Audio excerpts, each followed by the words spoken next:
My name is Payton Gibbs. I'm 26 years old. I'm from Dallas, Texas, and I am a survivor of stage 3A lung cancer, specifically adenocarcinoma with mucinous features.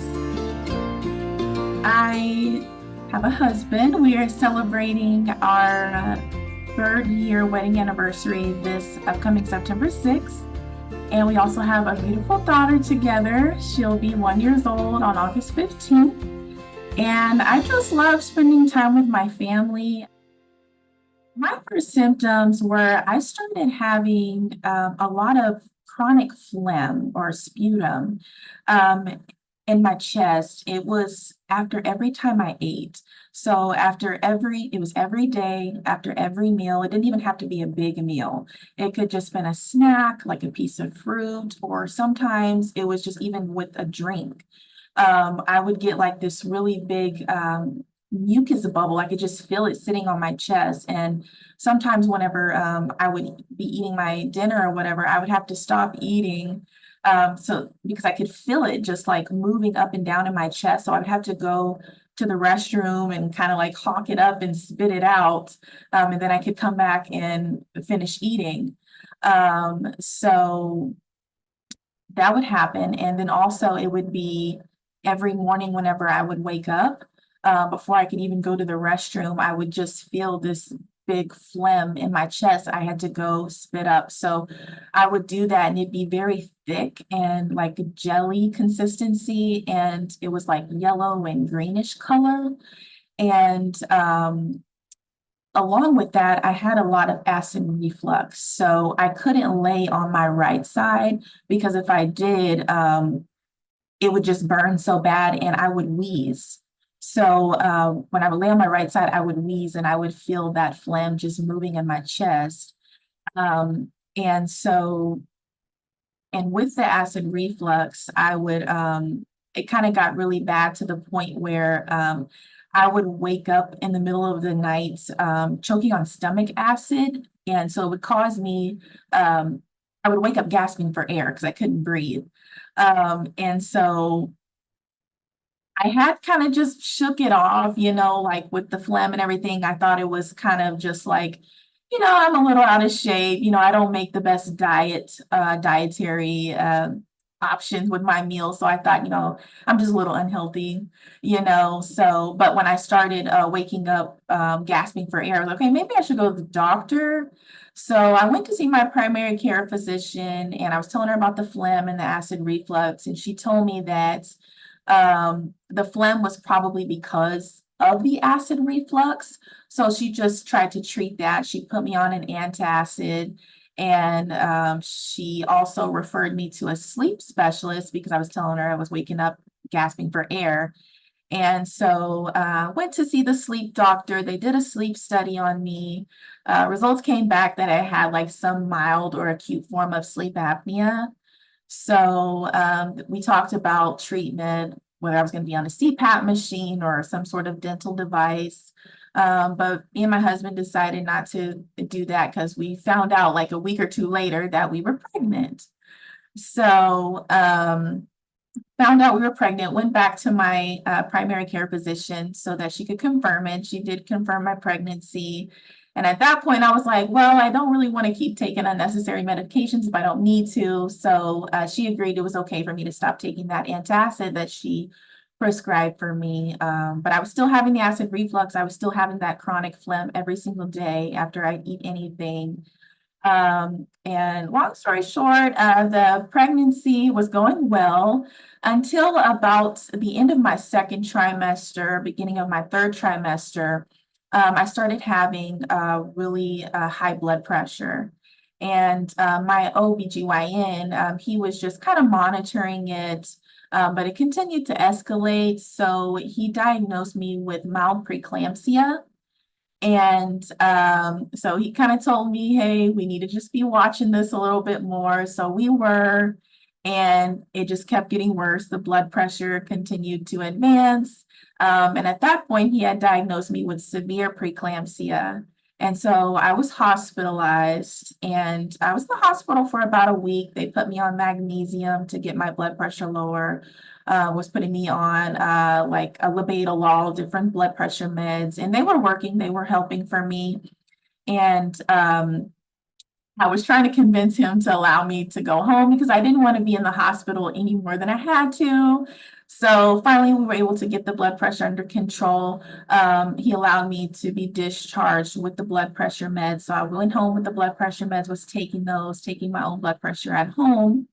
And that night, after a week in the hospital, that night, right before bed, I had noticed really strange pain kind of in the left side of my chest right here, kind of in the collarbone clavicle area.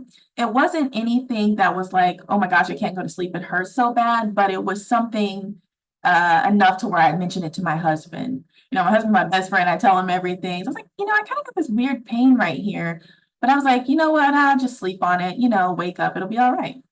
So I went to bed, woke up about 1 a.m. that morning because I was in excruciating pain. That little pain had traveled all the way down the left side of my back, all the way down just the left side of my back shoulder area. Um, Indescribable. I have never felt a pain like that in my life. I don't even know how to try to describe it to you. So we tried to wait it out, but the pain was not going anywhere. So went back to my OB, and he thought it was something like muscular, like maybe I pulled something because I didn't really think it was anything related to my pregnancy. But he's like, well, I can get a CAT scan, but he didn't really think it was anything. So he did a CAT scan, and it came back really quickly. And the nurse walked in, and she kind of looked confused. And she said, so we got the results of your CAT scan. And she said, you have a huge abscess on the lower lobe of your left lung.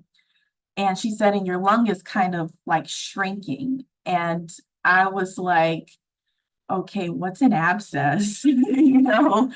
And she just kind of explained to me it's basically like this pocket full of fluid that's on your lung. It's basically like some sort of lung infection. And so I'm like, okay. So they transferred me to ICU. And, it was just a strange case because I'm 26 years old, I'm 8 months pregnant, and I have a huge abscess on my lung. So they took me to ICU. They wanted to do a bronchoscopy on me. But my OB was like, no, we can't do that. She's pregnant. We can't sedate her. The baby will be sedated. We can't do that. So they wanted me to deliver early, but I didn't want to do that because my baby at that point was only 32 weeks, and I didn't want her to come any earlier than she needed to. So I didn't want to do that. So my OB had to transfer me to a bigger hospital because where I was going to deliver at was a really a small neighborhood hospital, and they didn't really have the resources for what I was dealing with. So they transferred me to a bigger hospital. And at that point, my preeclampsia had gotten out of control. The blood pressure meds were no longer working. It was like eating candy. I was having blood work done like 2 or 3 times a day because they wanted to make sure that the preeclampsia wasn't affecting my organs. But lo and behold, the morning that I had my daughter, they came in, they said, hey, we got your labs back. Your liver is starting to fail now. So we recommend delivery immediately. It's no longer safe for you to remain pregnant. So I talked with my husband. We called our pastor. We got counsel from him. He said, you know what, let's just go ahead and deliver. So we did, had my daughter 6 weeks early. She was born at 34 weeks and 5 days. She did have to go to the NICU for 9 days, but she was perfectly fine. Right before I was discharged from the hospital, they put a PICC line IV in my right arm so that I could continue to treat myself with the antibiotic while I was at home, so I didn't have to remain in the hospital. So they put the PICC line IV in my right arm, went home. Me and my daughter were discharged from the hospital, went home, and was on that medication for probably about 3.5 months. Went back to the doctor, had a CAT scan. The infectious disease doctor called me. She said, hey, Great news, the abscess is getting smaller. She said it's about half the size as it was before. She said, I'll give it 6 more weeks and it'll be gone. I said, well, praise God, 6 more weeks and I get my life back. I can get this PICC line out of my arm.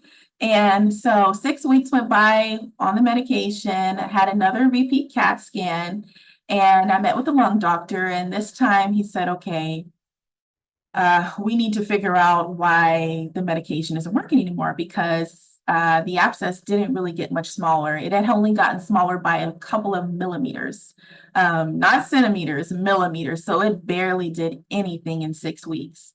So he was like, okay, let's do this bronchoscopy. So we had the bronchoscopy. Well, 2 days after the bronchoscopy, I got a call from the doctor who did it. And he asked me to go find my husband. So I did. And I'm like, okay, he's such a nice doctor. He wants to include my husband. He said, I took a biopsy. And he said, I'm so glad that I did because what it showed is cancer. And he told me mucinous adenocarcinoma of the lung. I'm 26 years old, I never thought that this would be my life, but it happened to me, and he said, I know, he said, I don't know. He said, I'm not a smoker. I've never smoked. I'm a non-smoker. He said, and I had up to this point, I had about 3 or 4 different CAT scans and nobody had ever told anything to me about cancer. They just told me, hey, you have a lung infection. And so he told me probably what happened is as the cancer started growing on my lung, it started blocking some of my airways, which is what created this huge abscess infection. And he was saying like the tumor was like positioned behind the infection. So when you're looking at it, the CAT scan, you couldn't see it. All you could see was this infection. So the only way my cancer was discovered was when they biopsied the abscess. And I'm so grateful for that doctor. Truly, I'm forever in debt to that doctor because he wasn't even supposed to be taking a biopsy that day. He was just supposed to be collecting some samples, getting some cultures of this infection. So I'm so grateful for him, to God for that. And from there, the doctor, he just got me in contact with some local oncologists and a team that was going to see me. And it's just so amazing how God works because my church, I attend Refuge Temple Ministries, and we have different churches across Texas and Louisiana. And one of my pastors at our Houston church location, he's actually a doctor at MD Anderson in Houston, Texas. So whenever we found out I had cancer, my husband called him and he said, hey, Pastor, Payton has cancer, we need help. And he moved so quickly for us. He started getting in contact with some of his colleagues at MD Anderson. And that was a Thursday, November 16, 2023, that I was diagnosed with cancer. And by that next Wednesday, which was the day before Thanksgiving, I was in Houston visiting with that team of oncologists. I had a complete lobectomy to remove my tumor on December 18th, 2023 at MD Anderson. And it was a successful surgery. They were able to get the entire tumor out. There was no spread prior to my surgery. They did a second bronchoscopy at MD Anderson to biopsy some of my lymph nodes to make sure that there was no spread. So it came back clean. There was no spread to my lymph nodes, no spread to my other organs. And so had the lobectomy.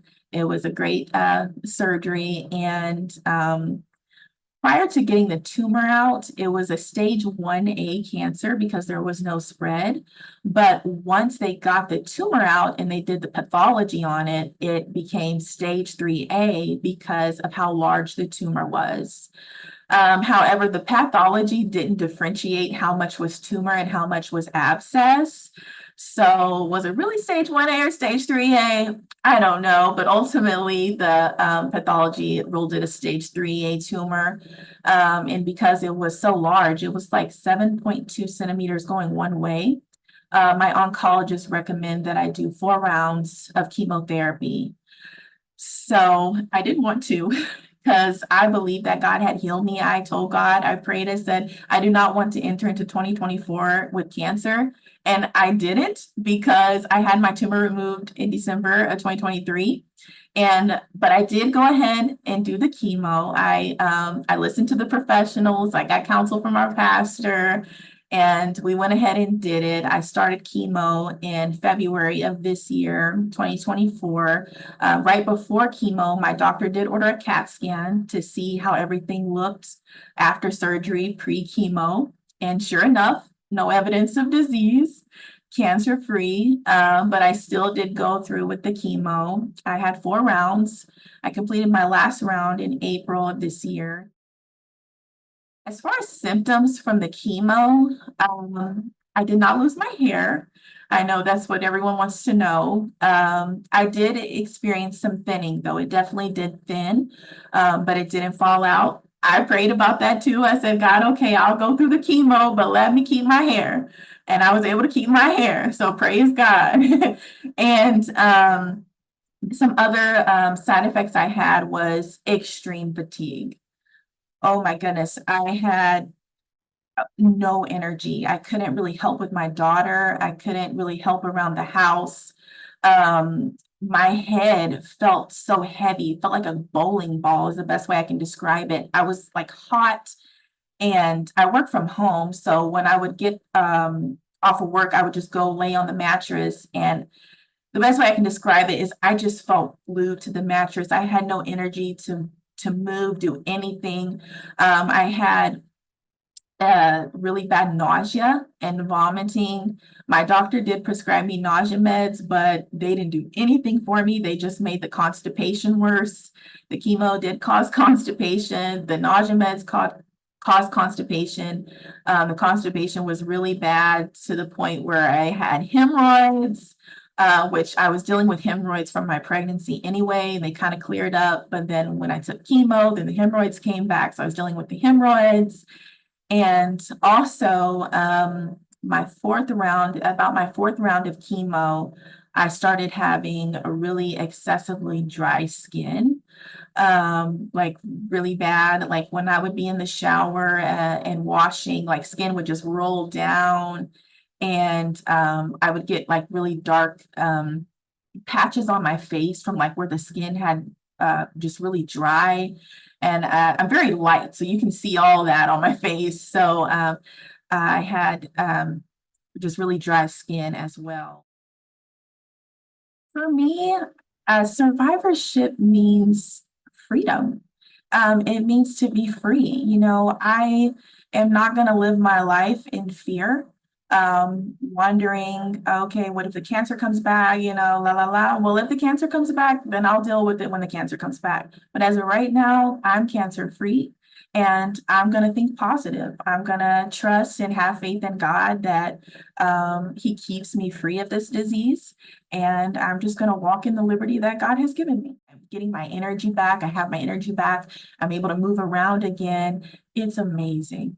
It is so amazing just being able to play with her, being able to pick her up. Because when I had the pick line, it was hard to lift her. And when I was on the chemo, I couldn't even change her diaper, So just now being able to be free, I feel so free. I feel so just at liberty to be able to really be the mom that I have been wanting to be for her whole first year practically of her life. No matter what happens, no matter what comes your way, as long as you have breath in your body, there's still hope, truly. And there's hope in God. God can do all things. God is a healer. There's nothing too hard for God. What's impossible with man is possible with God. And so just keeping that in mind is what helped me. And I'm sure many others as well.